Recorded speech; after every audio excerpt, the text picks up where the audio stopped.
म्हणजे त्यांच्यावरती आज छोटासा जरी इम्पॅक्ट दिसला तरी पर्यायाने भविष्यात तो खूप मोठा इम्पॅक्ट दिसणार आहे. पंख फडफडत राहतील हळूहळू, तर कालांतराने त्याच्यातून मोठा बदल घडू शकतो. तर तसं या मध्यम वर्गाच्या बाबतीत आहे. सो तू बघशील तर ELSS फंड्स मध्ये आता पैसाच जात नाही, कारण ओल्ड टॅक्स रिजिम मध्ये बेनिफिट होतं आणि बरीचशी लोक न्यू टॅक्स रिजिमला शिफ्ट झाल्यामुळे त्याच्यात बेनिफिट नाही. टेक्नॉलॉजी ऍडव्हान्समेंट होते, म्हणजे एक प्रकारची जॉबलेस ग्रोथ आपण म्हणूयात, की ग्रोथ होताना दिसते इकॉनॉमीची, पण जॉब्स वाढत नाहीयेत. हे क्लिअरली आहे. Unemployment is a big tickling bomb असं मी म्हणेन. दुर्दैव काय, मध्यम वर्ग मगाशी तुझे सांगत होता की सोशल मीडियाने मध्यम वर्गाचा एक प्रकारची पाठ वेगळा किंवा कणा मोडलेला आहे. कारण काय झालंय, तुमच्या SIP बंद करण्यासारखं ह्या वेळेस आर्थिकदृष्ट्या मोठं पाप नाही, कारण जेव्हा अशी सिच्युएशन येते तेव्हा प्राइसेस पण कमी असतात, त्यामुळे युनिट्स जास्त मिळण्याची शक्यता असते. Going forward I see that should be the core allocation of investors portfolio. Mutual फंडापेक्षाही SIF can turn out to be a much better product. महत्वाचं हे की आज जर का युद्ध थांबण्याची एक शक्यता निर्माण झाली आणि बऱ्यापैकी गोष्टी क्लिअर होतात, तर जे 120 पर्यंत क्रूड गेलं होतं ते 80-85 पर्यंत खाली आलेलं आहे. तर सर्व मध्यमवर्गीय लोक असतील किंवा या पॉडकास्टच्या माध्यमातून मी सांगतो की म्युच्युअल फंडातून वेल्थ क्रिएट होत नाही. म्युच्युअल फंडातून म्हणजे तुमचं आयुष्य सिक्युअर करण्याची एक त्याच्यामध्ये पॉवर आहे. त्याला कारण काही असतील, स्वतःची चूक किंवा स्वतःचं अपयश हे लोक खुल्या दिलाने सांगत नाहीत, तुम्हाला मिसलीड केलं जात आहे. सो लोकांनी हे लक्षात घेऊन गुंतवणूक करणं गरजेचं आहे.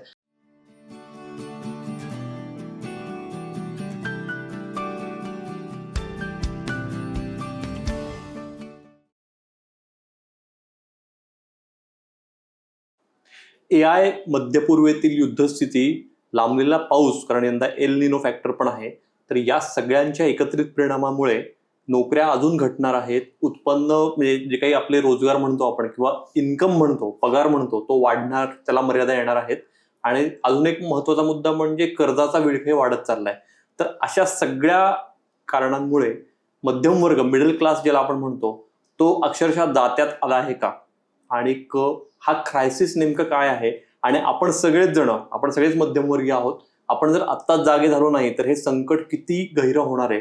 तर या सगळ्या विषयावर सौरभ मुखर्जी यांचं नवीन पुस्तक आहे ब्रेक पॉइंट, त्यात त्यांनी या सगळ्याविषयी मांडलेलं आहे.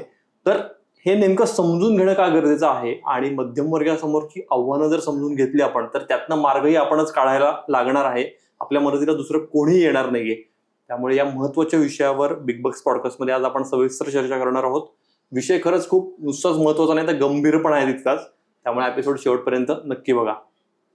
नमस्कार, बिग बक्स पॉडकास्टमध्ये मी निरंजन मेढेकर तुमचं मनापासून स्वागत करतो, आणि आपल्यासोबत आहेत बिग बक्सचे फाउंडर CA विपुल शहा.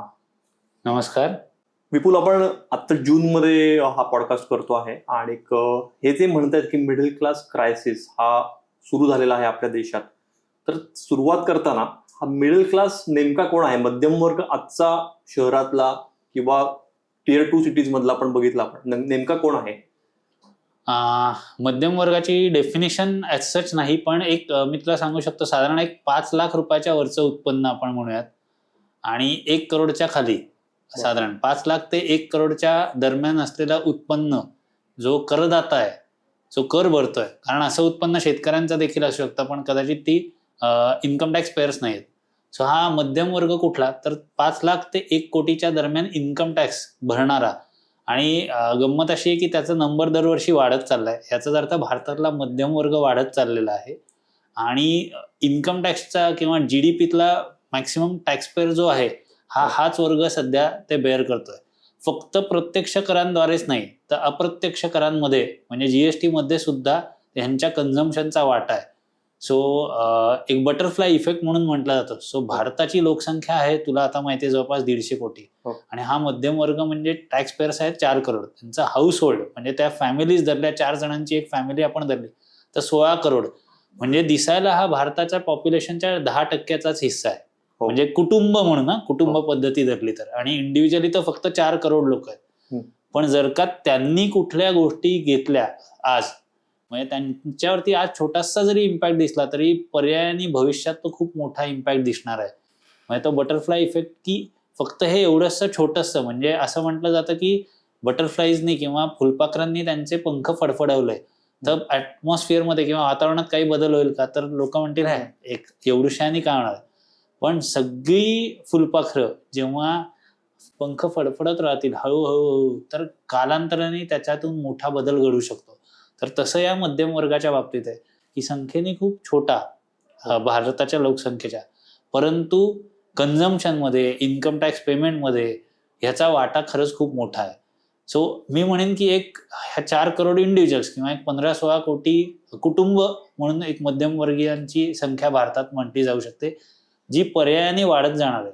आकडे असे सांगतात की 2047 पर्यंत जी आपण विजन आउटलाईन करतोय त्यानुसार बघायला गेलं तर भारतातल्या मध्यम वर्गाचं प्रमाण हे वाढत जाईल.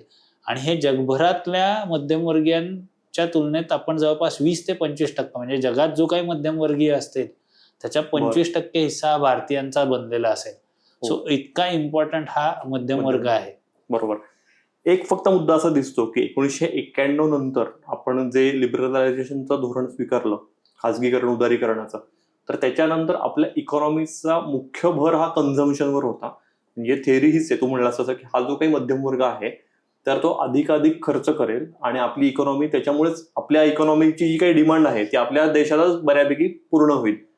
पण हे मॉडेल आता कुठेतरी डिस्टर्ब होताना दिसतंय का? आता जे आजूबाजूचे फॅक्टर्स आहेत, विशेषतः AI किंवा सध्या सुरू असलेल्या युद्धजन्य परिस्थिती आणि लांबणारा पाऊस आहे, त्याच्याकडे दुर्लक्ष करून नाही चालणार. नक्कीच हे मॉडेल कुठेतरी डिस्टर्ब होताना दिसतंय. कन्झम्पशन आपल्या जीडीपीचा खूप मोठा हिस्सा आहे. म्हणजे 50%, 60% ऑलमोस्ट कन्झम्पशनच कॉन्ट्रीब्यूट करतं. आणि गंमत बघशील तर स्लोडाऊन इमिनंट आहे. आणि याची मी असं म्हणेन की हे जे स्लोडाऊन आहे ना, हा अगदी 2016-17 पासून म्हणजे डिमॉनिटायझेशन नंतर दिसला. मग जीएसटी रेरा रिफॉर्म्स आले, त्याच्यानंतर एक स्लोडाऊन होता. कोविडमध्ये म्हणजे कोविडच्या अलीकडे भारतीय इकॉनॉमी मंदावत होती.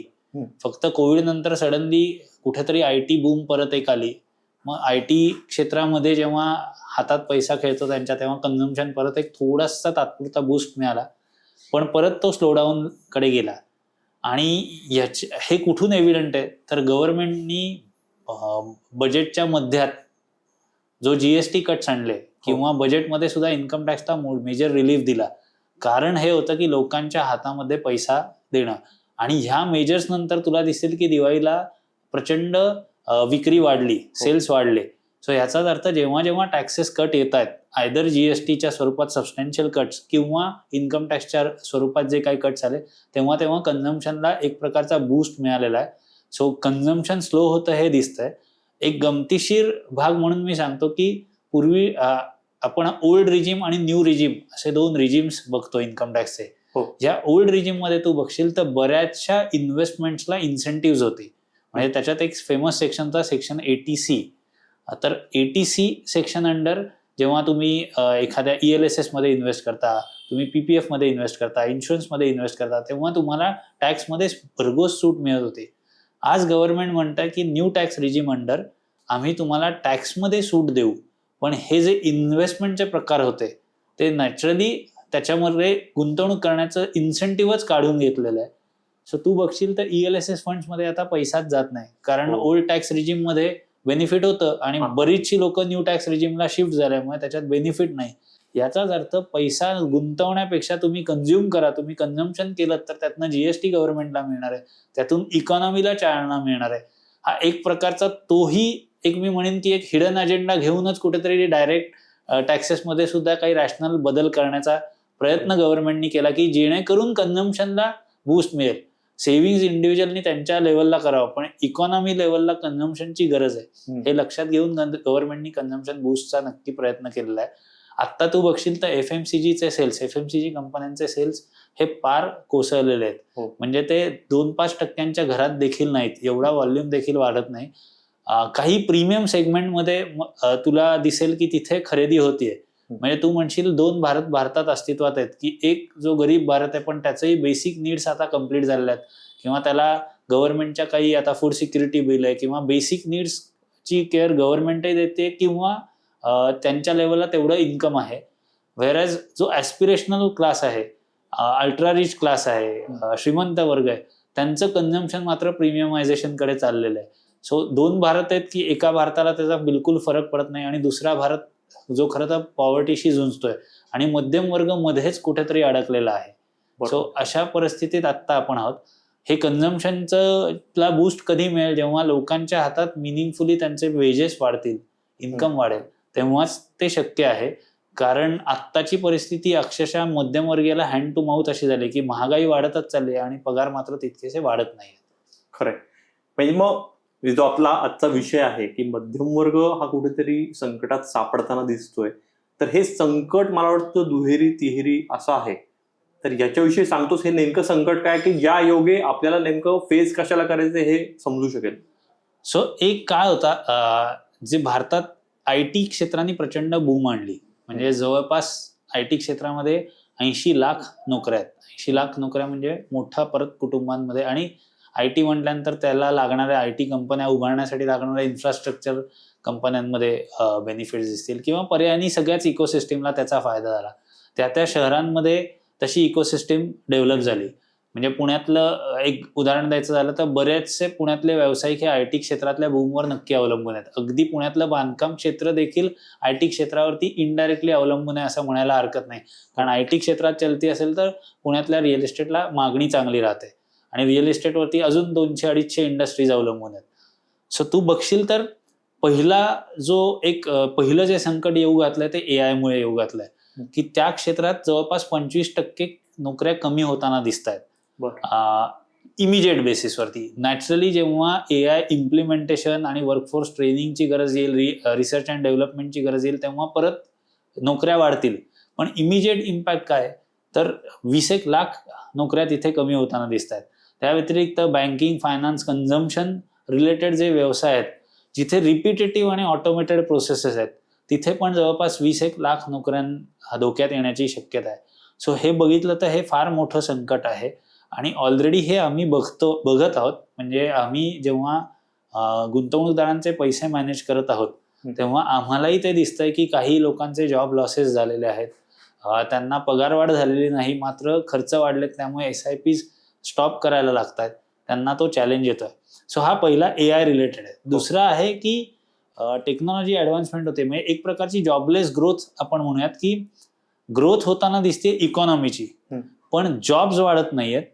मे बी प्रॉडक्टिव्हिटी, टेक्नॉलॉजी वाढत चालली आहे त्या इम्प्लिमेंट, त्यामुळे तुमची ग्रोथ होताना दिसते, पण त्याच्यासाठी जॉब्सची गरज नाही. सो जॉब क्रिएशन हा दुसरा चॅलेंज आत्ताचा मध्यम वर्ग फेस करतोय.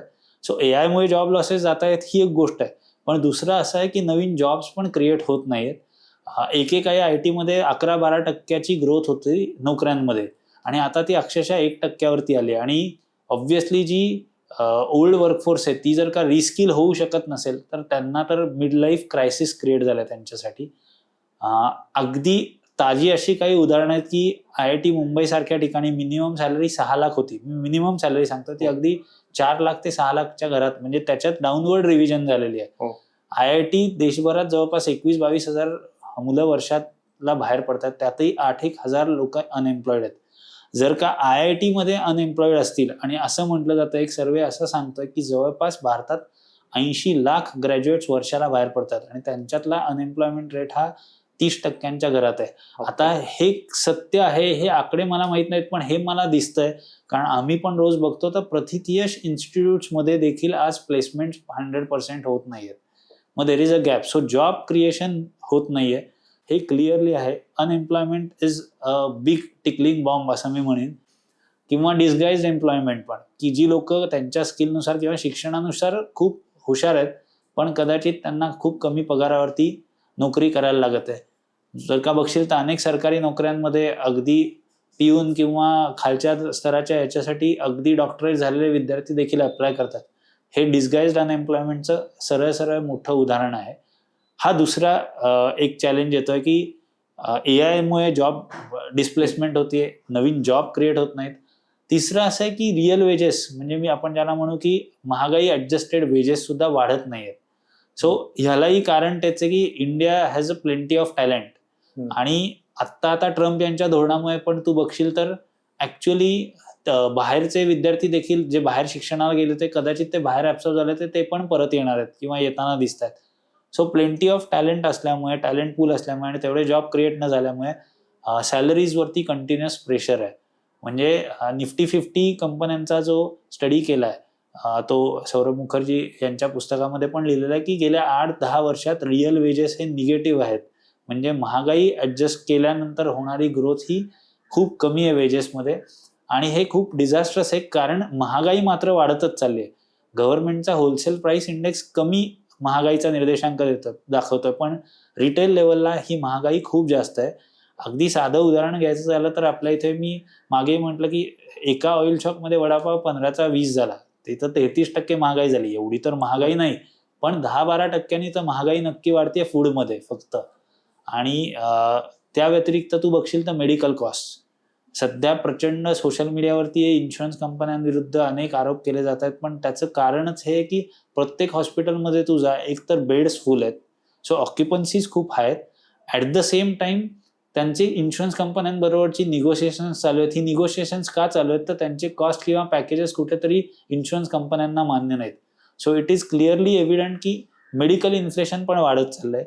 एज्युकेशन साईडलाही तू जर का बघशील तर जॉब एक साईडला मिळत नाहीत, पण फीज मात्र वाढत चालल्यात.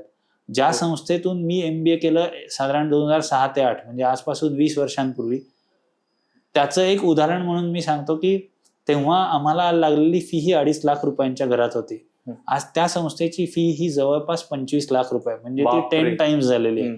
आणि त्यावेळेस आमची ॲव्हरेज सॅलरी जी काय होती त्याच्यामध्ये हार्डली 20% वाढ झाली आहे, म्हणजे फी 10 पट वाढली आहे. आणि ह्या एवढ्या 20 वर्षांमध्ये ॲव्हरेज सॅलरी किंवा पॅकेजेस फक्त 20% वाढलेत.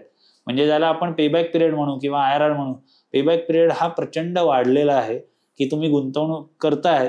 पूर्वी असं म्हणलं जायचं की शिक्षणामध्ये गुंतवणूक करावी, आता अशी परिस्थिती आहे डिग्रीपेक्षा कौशल्याकडे महत्व जास्त दिलं पाहिजे. मला एक्झॅक्टली हाच प्रश्न विचारायचा होता तुला की हा जो काही सेफ फॉर्म्युला होता मध्यम वर्गात आतापर्यंत की तुम्ही भरपूर शिका, शिकल्यावर कोणाला मरण नाहीये, खूप संधी आहेत आणि मग त्या संधीचं तुम्ही सोनं करा, तर हा पण कारण शिक्षणातला तो म्हणजे खर्च इतका वाढतोय आणि त्या उलट जर जॉब नसतील तर फक्त शिका शिका शिका हा फॉर्म्युला पण आता बदलायची गरज आहे. हो, ऍक्च्युली एका संस्थेने जो अहवाल नमूद केला की गेले 40 वर्षांमध्ये एव्हरी डिकेड म्हणजे दर 10 वर्षांनी त्यांनी बघितलं तर जी मुलं एज्युकेशन घेऊन बाहेर पडतात, फॉर्मल एज्युकेशन घेऊन किंवा डिग्रीज घेऊन, त्यांचं जॉब आधारित कौशल्य ही खूप कमी आहेत आणि हे सक्सेसिव्हली घडत गेलंय. नारायण मूर्तींनी मध्ये याच्यावरती खूप छान भाष्य केलं होतं. आणि ह्याचं अजून एक उदाहरण द्यायचं म्हटलं तर एंट्री लेवलच्या इंजिनियर्सचा पगार TCS, इन्फोसिस सारख्या कंपन्यांमध्ये गेल्या 20 वर्षांमध्ये जेमतेम तुटपुंजा वाढलेला आहे. म्हणजे पूर्वी समजा 20 वर्षांपूर्वी एखादा फ्रेश इंजिनियर ते 25,000 रुपये महिन्याला हायर करत असतील तर आज ते हार्डली 30,000 आहे. मी एक्झाम्पल म्हणून सांगतोय, ते आकडे येऊ नकोस, पण 20 वर्षांमध्ये त्याच्यात मिनिंगफुल वाढच झालेली नाही. सो त्यांचं हेच म्हणणं किंवा इंडस्ट्रीचा हा कंटिन्युअस एक प्रकारची आपण तक्रार म्हणूयात की फॉर्मल एज्युकेशन किंवा डिग्री ह्याचा ऑन जॉब ऍक्च्युअल ट्रेनिंगची कुठेतरी वास्तवाशी एक फारकत आहे किंवा मिळते जुळतं शिक्षण दिलं जात नाहीये. प्रॉब्लेम सॉल्व्हिंगकडे आत्ताची जनरेशन किंवा आत्ताचं एज्युकेशन गेलं पाहिजे, ही काळाची गरज आहे. याच्यात मी काय फार मोठा रिफॉर्मिस्ट नाही, पण हे आमच्या वेळेस म्हणजे मी CA केलं ना तेव्हा आमचे सर सांगायचे की तुमचं अकाउंटिंगचं ज्ञान किंवा त्या संदर्भातलं प्रोसेसिंग हे आमच्यापेक्षा स्लो आहे, कारण आमच्या सरांनी कदाचित ते पूर्ण फिजिकल अगदी कागदांवरती केलं होतं. आमच्या वेळेस कुठेतरी टॅली आलं. आता AI आल्यानंतर मशीनच सगळं करतंय, तर मग खरं तर त्यांनी तुमची स्किल्स एनहान्स झाली पाहिजेत की तुमच्याकडे काही रिपिटेटिव्ह जॉब करायला ऑलरेडी मशीन आहे, पण दुर्दैवाने ते होताना दिसत नाही. मग ऑन जॉब ट्रेनिंग घेणं हे खरंच खूप अत्यावश्यक झालेलं आहे. म्हणून तू बघशील तर अनेक इन्स्टिट्यूट्समध्ये आता इंटर्नशिपचा कालावधी कुठेतरी 2 महिने जो पूर्वी स्टँडर्ड असायचा तो अगदी 3 महिने ते 6 महिने अगदी वर्षभरापर्यंत देखील वाढवलेला आहे. कारण मुलं जेव्हा एज्युकेशन ती घेत आहेत तेव्हा ऍक्च्युअल लाईफमध्ये, रिअल लाईफमधले काय प्रॉब्लेम्स किंवा चॅलेंजेस आहेत ते फेस करण्याकडे त्यांचा दृष्टिकोन व्हावा, याच्यासाठीच ऑन जॉब ट्रेनिंगची आवश्यकता आहे. सो एज्युकेशनमध्ये भरमसाठ इन्व्हेस्टमेंट करणं हेही योग्य नाही असं खरं तर म्हणायची आज वेळ आलेली आहे, कारण ते एज्युकेशन रिलेव्हंट आहे का हे महत्वाचं आहे. आणि अगदी आता फॉरेनला जाताना अगदी एक लाईव्ह केस सांगतो की अंडर ग्रॅज्युएशनसाठी स्कॉलरशिप्स फारशा मिळत नाहीत. तर US मधल्या अंडर ग्रॅज्युएशनचा खर्च जवळपास 2.5 कोटी आला, त्याच्यासाठी 1.5 कोटी रुपये कर्ज काढलेलं आहे पेरेंट्सनी. आणि आज ट्रम्प यांच्या धोरणामुळे त्या मुलाला तिथे आता जॉब मिळू शकत नाही. भारतात आल्यानंतर त्याचा पेबॅक पिरियड किती लांबणार, कारण नॅचरली त्याला त्या लेवलची सॅलरी मिळणं खूप अवघड आहे. ठीक आहे, वडिलांनी आणि पालकांनी ते 1.5 कोटी देखील सिक्युअर केलेले आहेत, hats off to them. But otherwise हा खरंच विचार करण्याची वेळ आली आहे की एवढं इन्व्हेस्ट करून जर का आपल्याला जॉबची कुठेतरी सिक्युरिटी किंवा सर्टन्टीज दिसत नाहीये, तर कुठल्या हट्टासाठी अशा प्रकारचं महागडं एज्युकेशन घ्यावं जे आत्ता ऍक्च्युली रिलेव्हंट ठरत नाही. ह्या गोष्टी समजून घेतल्या पाहिजेत. सो एज्युकेशनमध्ये इन्व्हेस्ट करावं हा जो पूर्वीचा एक थॉट प्रोसेस होता किंवा आत्ता पण आहे, त्याच्यामध्ये नक्की रिथिंक केलं गेलं पाहिजे. आणि तू बघशील तर पूर्वी 10वी किंवा मॅट्रिक नंतर जॉब लागायचे, नंतर ग्रॅज्युएशन नंतर, आता पोस्ट ग्रॅज्युएशन करायला लागतं. पोस्ट ग्रॅज्युएशन नंतरही थांबत नाही. सो वयाच्या 25, 26, 27व्या वर्षी मुलं अर्निंग त्यांचं सुरू होतं. सो कुठेतरी कॉम्पिटिशननी ह्या सगळ्या गोष्टी फारच बदलल्या आहेत आणि तिकडे एक वेगळ्या प्रकारे बघणं गरजेचं आहे. अर्थात हे पिक्चर पूर्णच काहीतरी भयावह असं नाही, कारण यामुळे एक झालं की ऑन्टरप्रेनरशिपला पण एक म्हणजे अनेक मुलं फॉर्मल एज्युकेशन नंतर जॉबच्याच मागे न लागता ऑन्टरप्रेनरशिपमध्ये पण येत आहेत आणि त्याच्यातही त्यांचा स्ट्रगल सुरू आहे. कारण कदाचित standard of living is taken care by middle class parents, की त्यांना घर, बंगला, गाडी एवढं सगळं मिडल क्लास त्यांच्या पालकांनी दिलेलं आहे. So now they can take up lunch. So entrepreneurial spirit is what is driving India असं मी म्हणेन, rather than probably formal education किंवा या सगळ्या गोष्टींचा तेवढा आत्ता बेनिफिट होताना दिसत नाही. वैपुल, तू आता बोलताना एज्युकेशन लोन आणि परदेशी शिक्षण याविषयी तुझी मतं मांडली. मला वाटतं की याच्यावर एक आपण स्वतंत्र एपिसोड करू, कारण अनेक मध्यमवर्गीयांची 2च मेन एम असतात, एक तर मुलांचं उच्च शिक्षण आणि दुसरं रिटायरमेंट प्लॅनिंग. याविषयी आपण एक स्वतंत्र एपिसोडच करू. आता मुद्दा हा येतो की तू जे म्हणलास की जे 40शीत आहेत आता, हे आपल्याच वयाचे साधारण, तर ह्यांना आता पुढच्या 10, 15, 20 वर्ष जर ते ज्या क्षेत्रात आहेत त्यात टिकून राहायचंय, मग ते नोकरी असेल किंवा व्यवसाय असेल, तर नेमकी कोणती कौशल्य त्यांनी आत्मसात करायला पाहिजेत? खरं तर सांगायचं, 40व्या वर्षी एखाद्याला, किंवा आज मलाही सांगितलं की एखादं फॉर्मल एज्युकेशन घे, तर it is very difficult for me to be relevant किंवा अक्वायर अ स्किल. पण एकतर मी कायम सांगतो, डेरेन हार्डी यांच्या द कंपाऊंड इफेक्टमध्ये गोष्ट दिलेली आहे की छोटीशी गोष्टींनी सुरुवात करा, छोटासा चेंज, अगदी 1 degree change is essential. So ह्या लोकांनी त्यांच्या जॉबला रिलेव्हंट स्किल्स आत्मसात करण्यासाठी वेळ आणि बजेट दोन्ही गोष्टी दिल्याच पाहिजेत. कारण माइंडसेट वाईज 40व्या वर्षी एखाद्याला शिक्षण घेणं हे 20ल्या तरुणापेक्षा अवघड आहे. आणि 20ला तरुण हा एखादा तंत्रज्ञान किंवा टेक्नॉलॉजी खूप चटकन अडॅप्ट करू शकतो. आणि तोच आज सगळ्यात मोठा चॅलेंज झालेला आहे की जी लोक स्वतःला अपस्किल करणार नाहीत, रिस्किल करणार नाहीत, दे आर लुझिंग रिलेव्हन्स. पण 40ल्या लोकांकडे फार एक महत्वाची ॲसेट आहे, ते म्हणजे त्यांच्याकडे असलेला अनुभव. कॉर्पोरेट क्षेत्रामध्ये 15 वर्षांचा दीर्घ अनुभव, आणि तुम्ही जर का थोडंसं शिकण्याची, रिइन्व्हेंट करण्याची, प्रॉब्लेम्सवरती सोल्युशन शोधण्याची हातोटी तुम्ही जर का विकसित केली, कारण तुम्ही एवढे वर्ष तेच करत आलाय, 15 वर्षांमध्ये तुम्ही अनेक स्थित्यंतर बघितलेले आहेत. सो त्या लोकांना ते करणं खरंच सहज शक्य होतं. आणि जी ह्युमन स्किल्स आहेत त्याच्यात त्यांचं एक प्रकारचं मी म्हणेन चांगलं लर्निंग झालेलं असतं, की कम्युनिकेशन असेल, रिपोर्टिंग असेल, या संदर्भात त्यांनी ऑलरेडी 15 वर्षांचा तो एक प्रकारचा अनुभव बघितलेला असतो. सो त्यांची टेक्निकल स्किल्स थोडी मागे पडत असतील तरी ह्युमन स्किल्सच्या बाबतीत त्यांच्याकडे एक अप्पर हँड असतो. सो त्यांनी जर का टेक्निकल स्किल्स आत्मसात केली तर दे विल बी इंडिस्पेन्सिबल. म्हणजे एक म्हणेन की ध्रुवतारा किंवा एक अढळपद त्यांना मिळू शकतं, की ऑर्गनायझेशनमध्ये बाकी सगळ्यांना कदाचित धोका लागेल, पण जी 40ली व्यक्ती जी चांगल्या लेवलला काम करते आणि त्यांनी टेक्नॉलॉजिकली स्वतःला अपग्रेड केलं, तर आय थिंक त्यांना कुठल्याही प्रकारे काळजी करण्याची आवश्यकता नाही.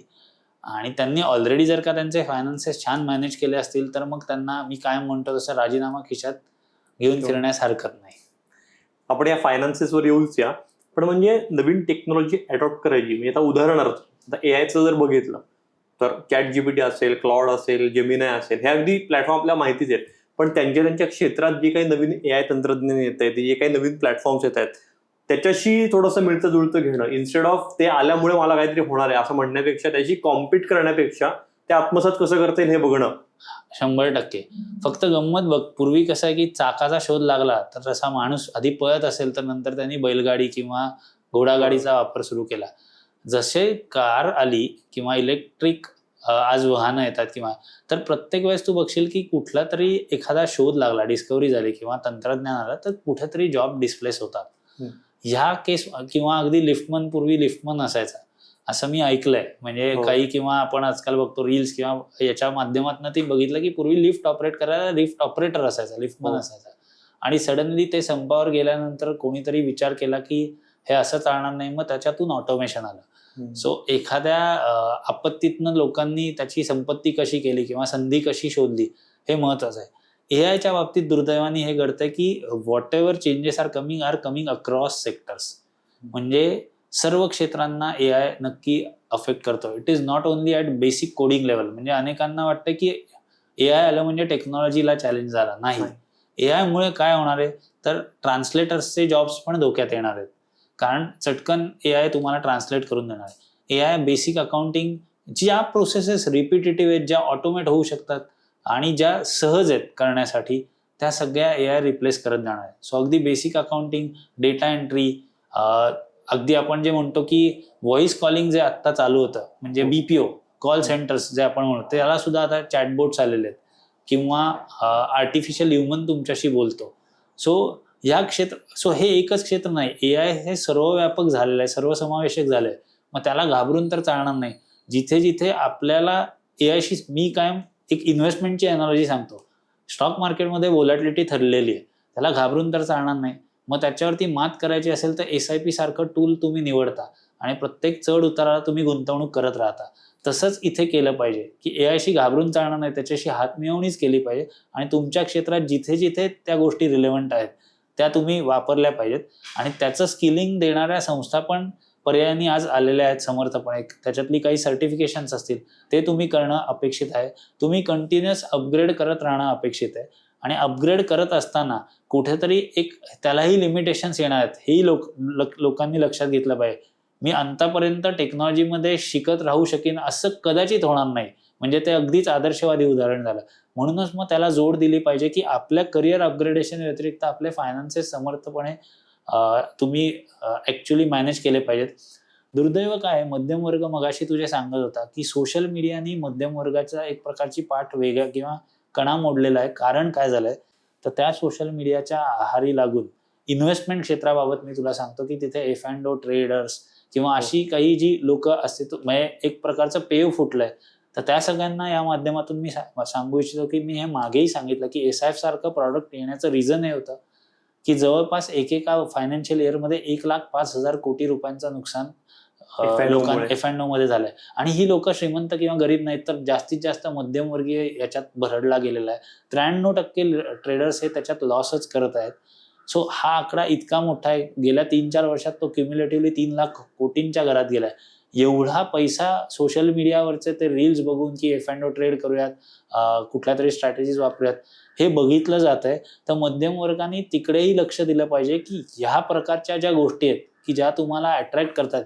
मुलं आजकाल ती ॲप बघतायत, त्याच्याद्वारे गुंतवणूक करतात. ड्रीम इलेव्हनमध्ये असं मध्ये म्हटलं जात होतं की ड्रीम इलेव्हनचे मध्ये असलेले अकाउंट ओपनिंग्स किती होते तर ते डीमॅटपेक्षा जास्त होते. आजही म्युच्युअल फंडातल्या म्हणजे म्युच्युअल फंडातले युनिक पॅन होल्डर्स जे आहेत ते 8-8.5 कोटी आहेत, विजावी डीमॅट होल्डर्स जे 15-17 कोटी आहेत. म्युच्युअल फंड हे एक दीर्घकालीन गुंतवणुकीचं माध्यम समजलं जातं.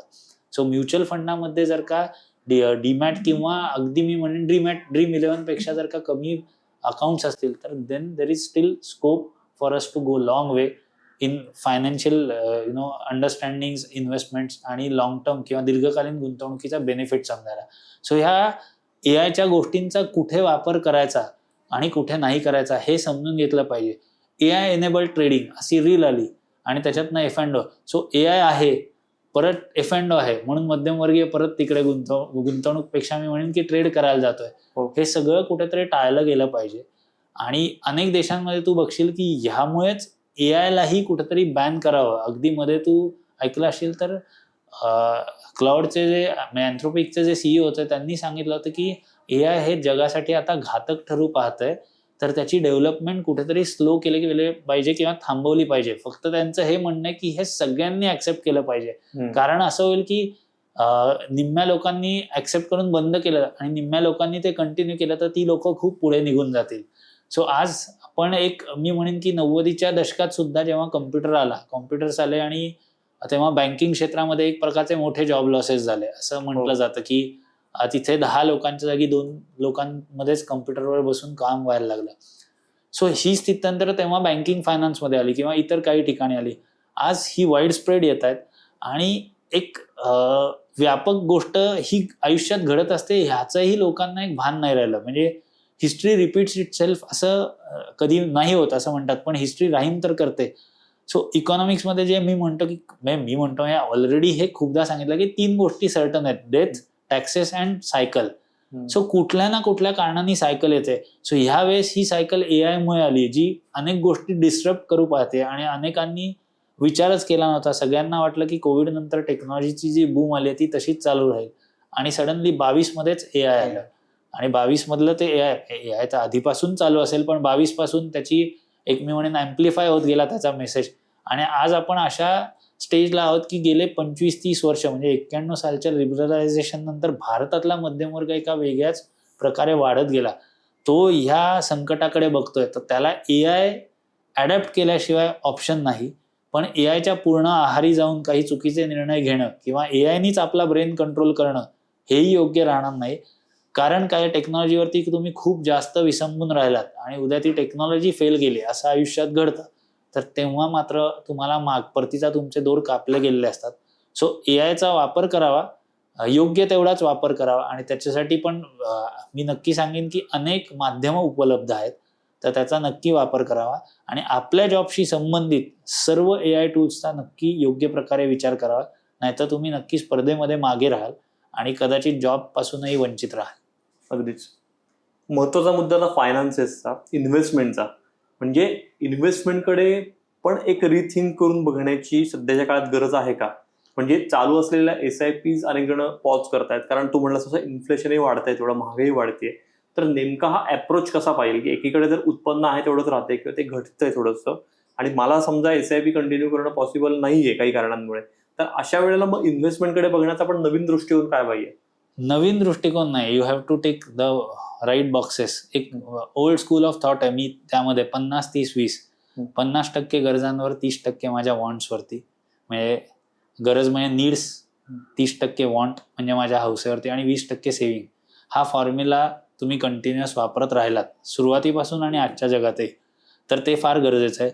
महागाई वाढली म्हणून तुम्ही जर का 20% सेव्हिंगला कात्री लावत असाल तर ते चुकीचं राहील. मी म्हणेन तुमच्या 30% जी हौसेचा कॉम्पोनंट आहे, त्या तुमच्या वॉन्ट्स आहेत, तिकडे तुम्ही कट केलं पाहिजे. त्यामुळे तुमच्या SIP बंद करण्यासारखं ह्या वेळेस आर्थिकदृष्ट्या मोठं पाप नाही, कारण जेव्हा अशी सिच्युएशन येते तेव्हा प्राइसेस पण कमी असतात, त्यामुळे युनिट्स जास्त मिळण्याची शक्यता असते. आणि महागाई जे मी म्हटलं की होलसेल प्राइस इंडेक्स किंवा WPI लेवलला ती 2% वगैरे दिसत असेल, पण रिटेल लेवलला खूप वेगळी आहे. आणि लाईफस्टाईल इन्फ्लेशन, जे आपण वारंवार चर्चा केली आहे की लाईफस्टाईल इन्फ्लेशन इतकं वाढत चाललेलं आहे, त्यातलं मेजर तर तुझं मेडिकल कॉस्ट आहेत. 12-13%, 14% मेडिकल कॉस्ट इन्फ्लेशन आहे. एज्युकेशन, जे मुलांसाठीचं मध्यमवर्ग सगळं जे आपल्याला नाही मिळालं ते सगळं आईवडील मुलांना देऊ इच्छितात आणि त्या नादामध्ये त्याच्या उच्च शिक्षणासाठी करोडो रुपये अक्षरशः पाण्यासारखे खर्च केले जातात किंवा कर्ज काढलं जात आहे. सो तिकडे पण थोडं रिथिंक नक्की करण्याची गरज आहे. इन्व्हेस्टमेंट स्ट्रॅटेजी रिथिंक का करायची गरज नाही, तर ते काम फंड मॅनेजर करतोय किंवा तुमचे प्रमोटर ज्याच्यामध्ये तुम्ही गुंतवणूक करत असतात, तो बदलानुसार आर्थिक बदल जे गरजेचे आहेत एका बिझनेस मॉडेलमध्ये गरजेचे आहेत. मग प्रॉडक्ट लेवल रिस्क मिटिगेशन असेल, जिओग्राफिकल रिस्क मिटिगेशन असेल, प्राइसिंग रिलेटेड रिस्क मिटिगेशन्स असतील, हे सगळं प्रमोटर्स किंवा व्यावसायिक करत असतात किंवा फंड मॅनेजर या सगळ्यांचा अभ्यास करत असतात. सो तुम्ही तुमच्या इन्व्हेस्टमेंट्समध्ये रिशफल करण्याची गरज नाही, तुम्ही त्या कंटिन्यू करण्याची आवश्यकता आहे. रिव्ह्यू तो तुम्ही तुमच्या ॲडवायझर बरोबर कन्सल्ट करा. महत्त्वाचं काय, तर तुम्ही कन्सिस्टंट राहणं आणि 50-30-20चा फॉर्म्युला कंटिन्यू करत राहणं गरजेचं आहे. आणि ह्या गोष्टी तुम्ही केल्या असतील तर काळजी करण्याची गरज नाही.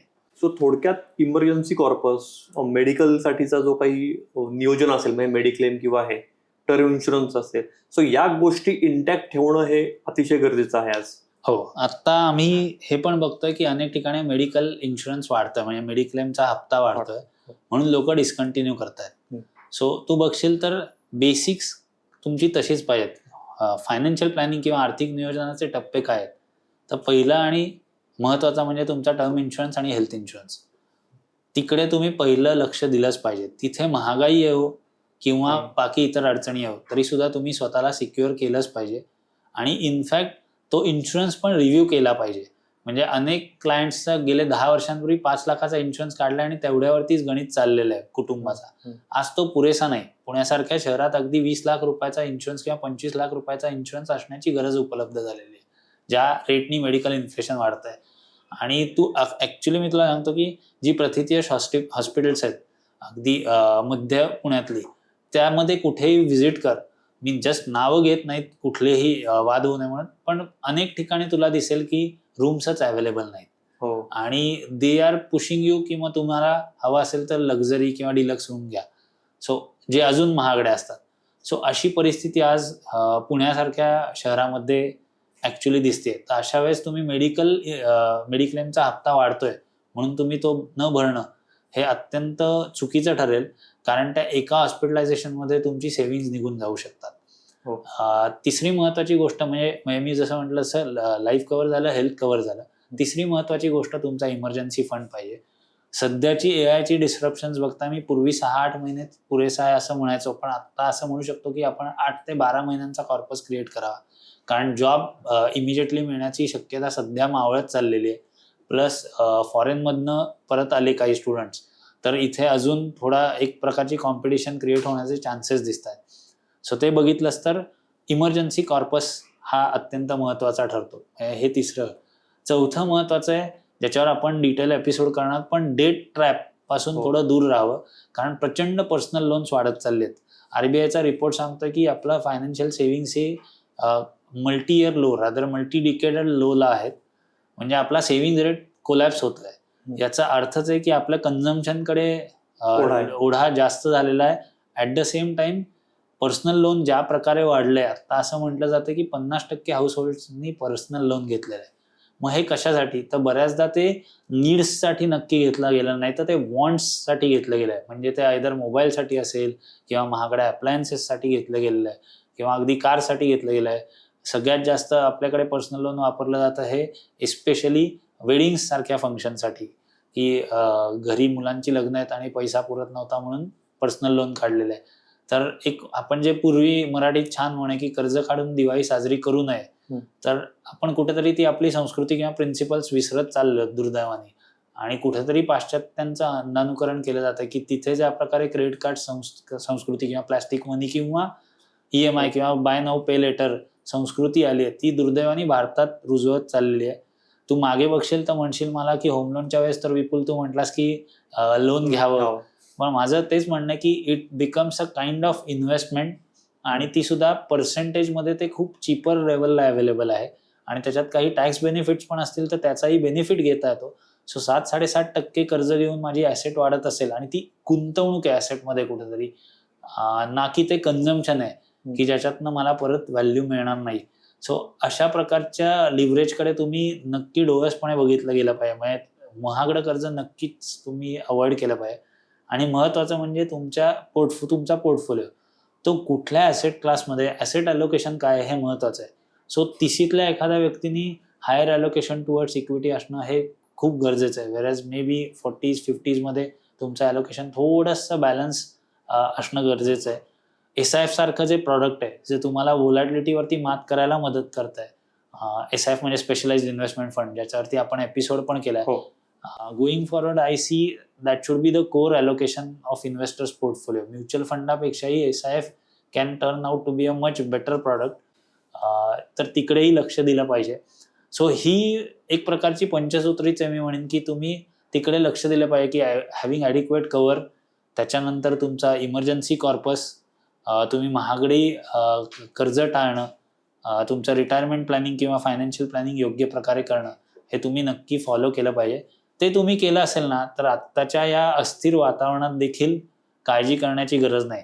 बरं, एक गुड न्यूज नक्की, आज आपण 15 जूनला हा एपिसोड ॲक्च्युली शूट करत आहोत, तो रिलीज होईल तेव्हा होईल, पण महत्वाचं हे की आज जर का युद्ध थांबण्याची एक शक्यता निर्माण झाली आणि बऱ्यापैकी गोष्टी क्लिअर होतात, तर जे 120 पर्यंत क्रूड गेलं होतं ते 80-85 पर्यंत खाली आलेलं आहे. ही भारतासाठी फार मोठी पॉझिटिव्ह गोष्ट आहे. एक महत्वाची गोष्ट मी सांगतो की फक्त गुंतवणुकीच्या माध्यमातून श्रीमंत होता येणार नाही. तर सर्व मध्यमवर्गीय लोक असतील किंवा या पॉडकास्टच्या माध्यमातून मी सांगतो की म्युच्युअल फंडातून वेल्थ क्रिएट होत नाही. म्युच्युअल फंडातून म्हणजे तुमचं आयुष्य सिक्युअर करण्याची एक त्याच्यामध्ये पॉवर आहे. पण ती वेल्थ क्रिएट होण्यासाठी तुम्ही पहिलं बेसिक तुमचं अर्निंग, तुमचं प्रोफेशन, तुमचं करिअरकडे लक्ष दिलं पाहिजे. तिथून येणारा पैसा म्युच्युअल फंडातून गुंतवल्यानंतर वेल्थ क्रिएट होणार आहे. लोकांना असं वाटतं की मी काही न करता फक्त स्टॉक मार्केटमधून वेल्थ क्रिएट करेन, तर असा सक्सेस हा एखादाच राकेश झुंझुनवाला किंवा एखादाच वॉरेन बफेट होतो. आयुष्यात सर्व लोकांनाच ती होण्याची संधी नाही. फेल्युअर त्यामागची दिसत नाहीत. सो तुम्ही तुमचं प्रोफेशन, तुमचं करिअर, तुमचा जो काही व्यवसाय असेल तो फोकस्ड वेनी करा. त्यातून येणाऱ्या अर्निंग्ज मधलं 20% सेव्हिंग्ज तुम्ही चांगल्या प्रकारे करायचं आहे. मग ती म्युच्युअल फंड तुम्हाला वेल्थ क्रिएट करायला मदत करतील. पण तुम्ही फक्त म्युच्युअल फंडाद्वारे वेल्थ क्रिएट करण्याचा विचार करत असाल तर तसा पैसा आयुष्यात क्रिएट होत नाही. हे अनेक तरुणांना किंवा मध्यमवर्गीय लोकांना मी सांगू इच्छितो. कारण मी अनेकदा लोकांना सांगतो की काय करताय, तर काही नाही, ट्रेडिंग करतोय. काय करतोय, तर 10 ते 3 स्टॉक मार्केट ओपन करून बसतोय. दुर्दैवाने अनेक रिटायर्ड लोकांनाही या एक प्रकारचा छंद जडलाय. मी बघितलं आणि ही एक प्रकारची मी म्हणेन की एक वर्ग उदयास आला होता ज्यांनी 2020च्या कोविड नंतर 24 पर्यंत मध्ये थोडासा गॅप पडला, पण 24 ऑक्टोबर पर्यंत एक प्रकारची रॅलीज बघितली. म्हणजे 20 मार्च टू ऑक्टोबर 24च्या रॅलीमध्ये त्या सर्वांना वाटलं की आपण हीच भगवान आहे एक प्रकारे. आणि आता तू बघशील तर दुर्दैवाने 1-1.5 वर्षात सर्व लोक जमिनीवर आले आहेत. आणि हे मी आयुष्यभर बघत आलोय की गेल्या 20-25 वर्षांच्या माझ्या एक प्रकारच्या कार्यकाळात मी जे काही बघितलंय त्याच्यात मी तुला सांगतो निरंजन की एकही successful trader across all cycles दिसलेला नाही. सो त्या सायकल नंतर कुठेतरी ते थांबतात. ट्रेडिंग मध्ये पैसा मिळत नाही सांगतात, F&O मध्ये नुकसान झालं सांगतात. त्याला कारण काही असतील. स्वतःची चूक किंवा स्वतःचं अपयश हे लोक खुल्या दिलाने सांगत नाहीत. त्यामुळे अनेकदा तुला दिसेल की एक राकेश झुंझुनवाला टीव्हीवर येतो, पण 99 फेल्ड ट्रेडर्सचे इंटरव्ह्यू कधी तुला घेताना दिसले नाहीत. फक्त ते दुर्दैवाने आपण कुठे वर्तमानपत्रात त्यांनी आत्महत्या केली किंवा एवढं कर्ज झालं हे आपण ऐकतो. आणि मध्यमवर्गीय आता त्या F&Oच्या स्टॉक मार्केटच्या ट्रॅपमध्ये फार मोठ्या प्रमाणात आहे. मध्ये अनेक लोकांनी ही शक्कल लढवली होती की क्रेडिट कार्डवरती कर्ज काढून शेअर्समध्ये गुंतवावं. तर अशा प्रकारची डिझास्ट्रस डिसिजन लोकांनी घेऊ नयेत. कुठलीही गोष्ट फ्री मिळत नाही. बाय नाऊ पे लेटर मध्ये हप्त्याहप्त्यांनी तुम्ही गुंतवणूक करा असं सांगितलं जातं. हे कधीही नसतं. त्याच्यात तुम्हाला मिळणारा कॅश डिस्काउंट कुठेतरी कमी केलेला असतो किंवा ऑलरेडी प्राइसेस वाढवून तुम्हाला कोट केल्या जातात. आयुष्यात there are no free lunches. म्हणजे अनेकांना मी हे कायम सांगतो की फायनान्समध्ये सुद्धा तुम्हाला जेव्हा सांगितलं जातं की गॅरंटीड रिटर्न प्रॉडक्ट आहे, याचा अर्थ कुठेतरी चुकीचा प्रॉडक्ट सांगितलेलं जात आहे. आयदर त्याचे रिटर्न्स खूपच कमी असतील, म्हणजे अगदी सेव्हिंग रेट सारखे असतील किंवा 4-5% असतील, किंवा तुम्हाला मिसलीड केलं जात आहे. सो लोकांनी हे लक्षात घेऊन गुंतवणूक करणं गरजेचं आहे. तरच मध्यमवर्गीय लोक या सगळ्या अस्थिरतेतून बाहेर पडेल. पण एक महत्वाची गोष्ट मी नक्की सांगतो की क्रूड खाली आलं, सिंगल बिगेस्ट फॅक्टर आहे. तर हा पॉडकास्ट आपण पॉझिटिव्ह नोटवर एंड करूया की नक्की सांगतो Nifty will hit multi year highs आणि चांगली रॅली येण्याची चान्सेस आहेत. कारण कॉर्पोरेट प्रॉफिट्स चांगल्या लेवलला दिसत असतानाच दुर्दैवाने हे युद्ध आलं होतं. जर का हे लवकरात लवकर आटपलं आणि क्रूड थोडं अजून खाली गेलं तर भारताला परत एक सुवर्ण संधी आहे. जी सायकल मी म्हणतो इकॉनॉमिक्स मध्ये आली ती मार्केटमध्ये पण आहे. गेली 2-2.5 वर्ष भारतीय मार्केट्सनी परफॉर्म नाही केलं. जर काही फंडामेंटल्स इम्प्रूव्ह झाली आणि गव्हर्नमेंटच्या कन्झम्पशनचे जे काही मेजर्स होते त्याला बूस्ट मिळाला ऍक्च्युली, जसं इन्कम टॅक्स रिडक्शन आलेलं आहे, जीएसटी रॅशनलाइज झालेलं आहे, तर कदाचित आपल्याला परत एकदा ऍटलिस्ट लिस्टेड स्पेस चांगलं करताना दिसेल. तुमच्या जॉब्सवरती AI मुळे येणारी गदा किंवा हे सगळी संकट चालू राहतील, पण investment outlook may be still better compared to what we had witnessed in last 2.5 years. वा, एकच शेवटचा प्रश्न. समजा तुझ्याकडे आता एक 30 वर्षाचा व्यक्ती आला, एक 45 वर्षाचा आला, दोघेही काही कारणांमुळे थोडेसे टेन्शन मध्ये आहेत. त्यांना तू अशा कोणत्या 5 सवयी नव्याने लावून घ्यायला सांगशील किंवा अशा गोष्टी सांगशील फायनान्शियल शहाणपणाच्या, याच्यामुळे ते त्यांचं फ्युचर सिक्युअर करू शकतील? नव्याने नाही, एज ओल्ड फॉर्म्युला. सो मी म्हणतो असं की old wine in new bottle, same तेच की पहिलं reassess. First and foremost go and visit your financial consultant. त्याच्याकडनं तुमचा इन्शुरन्सचा पोर्टफोलिओ रिव्ह्यू करून घ्या, टर्म प्लॅन, हेल्थ. दुसरी गोष्ट इमर्जन्सी फंड पण रिव्ह्यू करून घ्या. तिसरी महत्वाची गोष्ट, कर्जाचा पोर्टफोलिओ रिअसेस करून घ्या की तो सुटेबल आहे नाही. ॲसेट लायबिलिटी स्टेटमेंट चेक करा तुमचं, कारण अनेकदा लोकांना वाटतं आपली नेटवर्थ इज एव्हरीथिंग. मी म्हणतो तुमचा कॅश फ्लो इज एव्हरीथिंग. आणि हे मी म्हणतो हे रॉबर्ट कियोस्की यांनी पण खूप छान सांगितलं रिच डॅड पुअर डॅडमध्ये, की महत्वाचं काय तर तुमचे cash flows from your assets is important. So तिकडे लक्ष तुम्ही द्या. त्याच्या व्यतिरिक्त तुमच्या रिटायरमेंट प्लॅनिंगकडे तुमचं बारकाईने लक्ष पाहिजे. तिथे कुठेही तुम्ही डेव्हिएट होऊ नका, हे मी नक्की सांगेन. आणि महत्वाचं म्हणजे टीसीकडे काय तर शिकण्याची उर्मी आहे, तर त्यांनी टेक्निकल स्किल्स ॲक्वायर करत राहावे. आणि 45-50कडे त्याच्याकडे असलेला अनुभव त्यांनी तो वापरून कुठेतरी ह्युमन स्किल्सचा वापर करून they should excel in their career. या प्रकारे जर का लोकांनी त्यांचा स्टेप्स घेतल्या तर त्याचा नक्की तुम्हाला फायदा होईल. आणि ह्या सगळ्यांमध्ये जसं रॉबर्ट कियोस्की सांगतात तसं की पे युअर सेल्फ फर्स्ट, म्हणजे पहिलं स्वतःमध्ये गुंतवणूक करा at any age, be it 30, be it in your 40s. कारण परत एक जो बिल पर्किन्स यांच्या पुस्तकात आहे बघ, डाय विथ झिरो, की तुमच्याकडे असलेला टाइम, तुमची असलेली हेल्थ आणि तुमच्याकडे असलेली वेल्थ, ह्या त्रिसूत्रींमध्ये तुमचं एक आयुष्य बांधलेलं आहे. सो तुम्हाला त्याचा योग्य बॅलन्स साधला पाहिजे.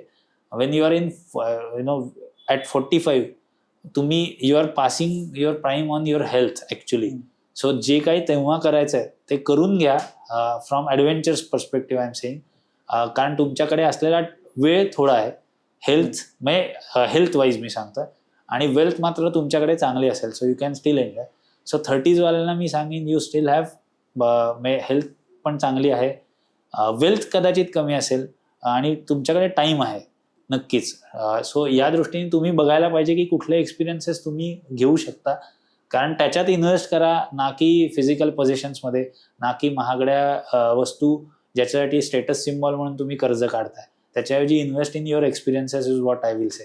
वा, आपण रॅपिड फायर पण पटकन घेऊया. मी काही थोडे प्रश्न आणलेत.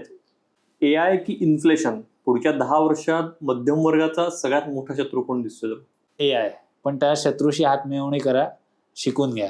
घर विकत घेणं की भाड्याच्या घरात राहून गुंतवणूक करणं? भाड्याच्या घरात राहून गुंतवणूक करणं.